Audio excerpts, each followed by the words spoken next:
Senado aprova em primeiro turno o fim da prescrição em crimes de estupro e relator da reforma trabalhista defende rapidez na aprovação do texto. Bom dia. O Senado viveu nesta terça-feira o clima de debate em torno da reforma trabalhista. No Palácio do Planalto, o senador Romero Jucá, líder do governo e relator da matéria na Comissão de Constituição e Justiça, e o presidente Michel Temer discutiram o projeto.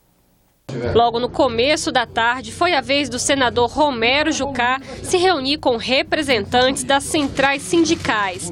A reclamação é de que o texto enviado pela Câmara enfraquece a posição do trabalhador nas negociações com as empresas. Porque da reforma trabalhista vindo da Câmara tem uma série de defeitos que penaliza muito os trabalhadores, mas com certeza vai penalizar muito também a receita do governo. Na medida que tem uma série de problemas, por exemplo, que as homologações poderão ser feitas nas empresas e essas homologações poderão inclusive ser pagas em dinheiro. E parece que o relator na Câmara instituiu o Caixa 2 para pagar direito trabalhista. O sindicato deixa de ser protagonista do elemento mais fundamental que é a própria negociação. Isso é uma tragédia para os trabalhadores e um retrocesso muito grande na relação capital e trabalho. E o senador Romero Jucá nos garantiu tranquilidade para a negociação, colocou assessoria para, a partir de amanhã, já reunir com as centrais sindicais e verificar pontos por pontos que precisam ser modificados. E é lógico, aquilo que não tiver acordo, ele garantiu um amplo debate aqui para que a gente possa fazer essas alterações na reforma que veio da Câmara. O senador Jucá admitiu que pode haver mudanças no texto e abriu as portas do gabinete para negociar essas possíveis alterações. Porém, ele defendeu uma solução que evite a volta do projeto para a Câmara. Está franqueado o debate, está aberto aqui o meu gabinete para as centrais sindicais. É claro que elas têm legitimidade para colocar e defender as suas posições, o governo entende isso. Agora, nós vamos procurar discutir mérito, discutir técnica, tendo em vista que esse projeto de reforma trabalhista é muito importante para gerar empregos.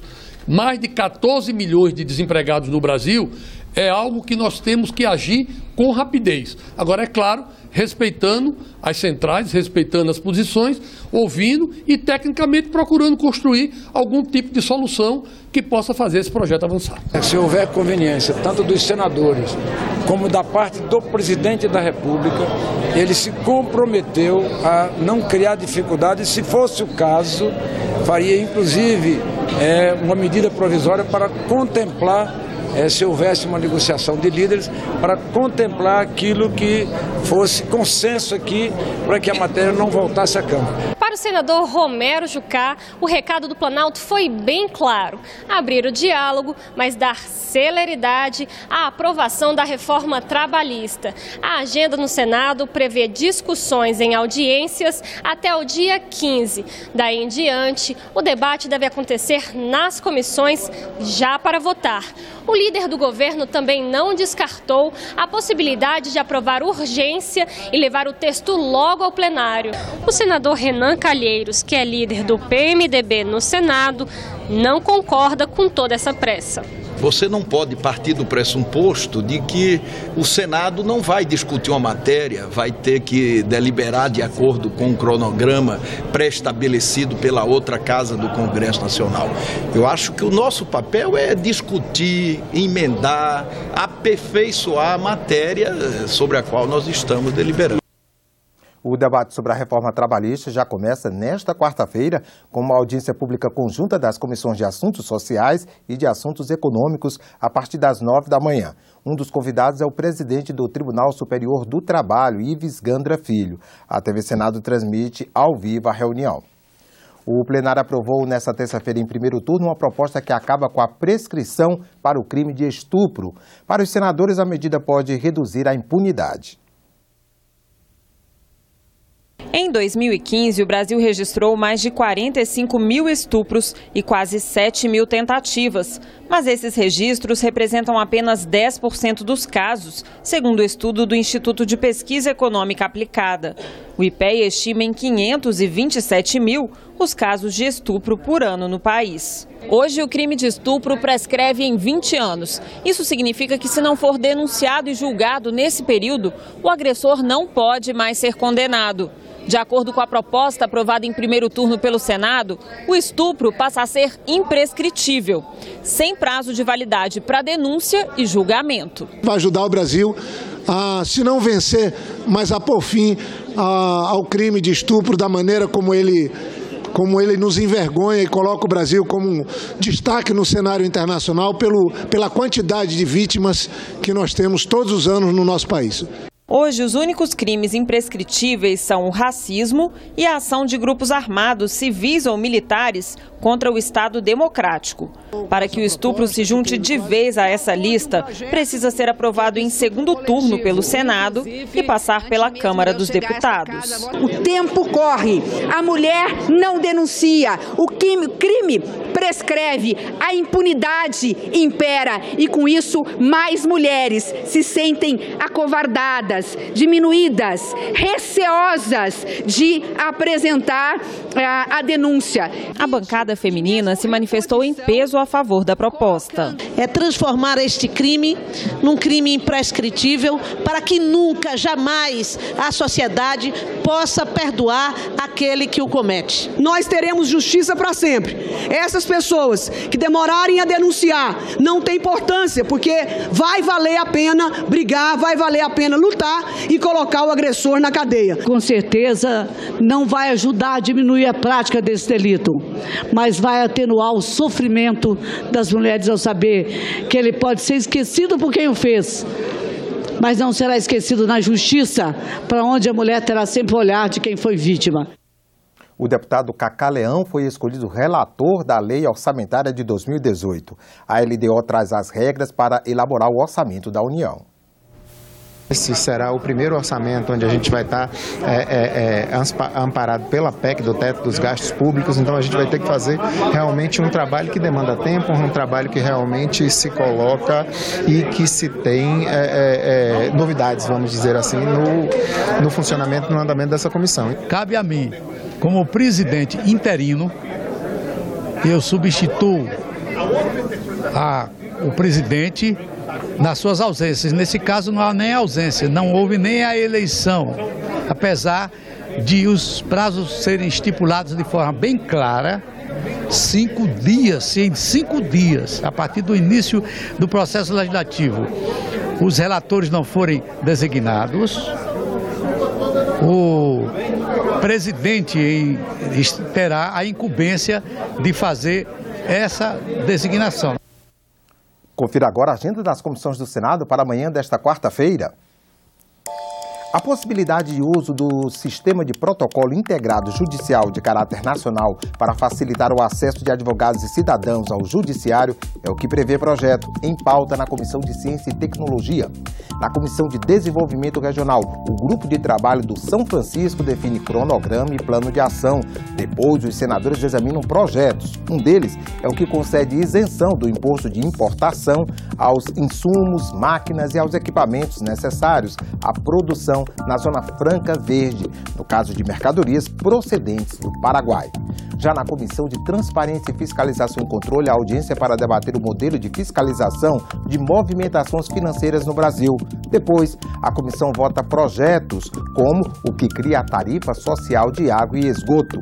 A Comissão de Constituição e Justiça sabatina 3 indicados para compor o Conselho Nacional do Ministério Público: Orlando Rochadel Moreira, Lauro Machado Nogueira e Dermeval Farias Gomes Filho.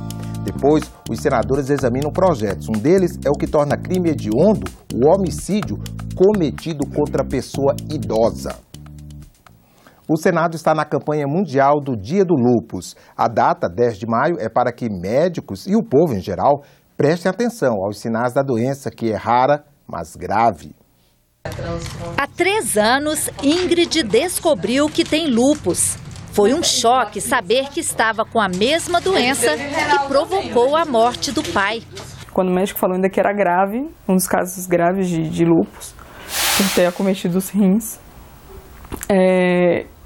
eu chorei muito, muito, muito, muito. Eu fiquei arrasada, não sabia o que ia acontecer comigo. Mesmo com o histórico familiar, o diagnóstico só veio depois de uma peregrinação por vários especialistas. O tratamento para a doença, já em estado avançado, mudou a vida de Ingrid. Teve que fazer quimioterapia para não perder os rins e chegou a tomar mais de 20 comprimidos por dia. Eu desfigurei, eu fiquei muito inchada. Tive muita acne, eu tive muito estresse no corpo, eu tive que andar durante esses 6 meses que eu fazia quimioterapia pela minha imunidade baixa com máscara, então era muito ruim, as pessoas achavam que eu tinha alguma doença contagiosa e na verdade eu estava me protegendo delas. O lúpus é uma doença autoimune que afeta principalmente a pele, articulações, rins, cérebro, mas também outros órgãos, como coração e pulmão. Em doenças autoimunes, as células do sistema de defesa do organismo começam a atacar tecidos saudáveis do corpo. Não se sabe exatamente o que provoca o lúpus. A doença é muito mais frequente nas mulheres do que nos homens, da ordem de 9 mulheres para cada homem. Então, fatores hormonais são bastante importantes, sobretudo relacionados aos hormônios femininos, mas é só um dos elementos. Então, é uma interação entre ambiente, predisposição genética e elementos hormonais também. Os sintomas podem variar de acordo com as partes do corpo que forem afetadas pelo lúpus. Os sinais mais comuns são rigidez muscular, inchaços, vermelhidão na face em forma de borboleta, lesões na pele que surgem ou pioram quando expostas ao sol, febre e cansaço excessivo. O lúpus não tem cura, mas existe tratamento. O tratamento, em geral, vai ser necessário pela vida toda, mas para a imensa maioria dos pacientes a gente consegue um bom controle de doença. No caso da Ingrid, hoje a doença está controlada. Eu levo uma vida normal, eu trabalho, eu saio normalmente, só os cuidados. Com sol, tomar o medicamento na hora certa. Continuo tomando, alguns medicamentos. Então, e fazendo os exames. No Brasil, são diagnosticados cerca de 18 mil casos de lúpus por ano. Segundo os médicos, uma doença relativamente rara, mas que precisa de tratamento rápido para evitar danos irreversíveis. Por isso, a importância de conscientizar as pessoas sobre a doença. É importante saber que existe e que diante de sintomas como juntas dolorosas, inchadas, lesões de pele, febre, perda de peso, falta de apetite, isso tudo ocorrendo conjuntamente, não deixar o tempo passar, procurar um especialista para saber o que está acontecendo. Uma campanha mundial usa a cor roxa para alertar as pessoas sobre o lúpus. O Senado participa da iniciativa. A cúpula vai ficar assim até o fim da semana. Já existe hoje um movimento organizado de portadores ou de familiares de doenças raras em nosso país para sensibilizar as autoridades. É, portanto, uma resposta do Senado a esse tipo de movimento. Acesse a nossa página na internet para mais notícias e fique ligado nos nossos boletins ao longo da programação. Até a próxima!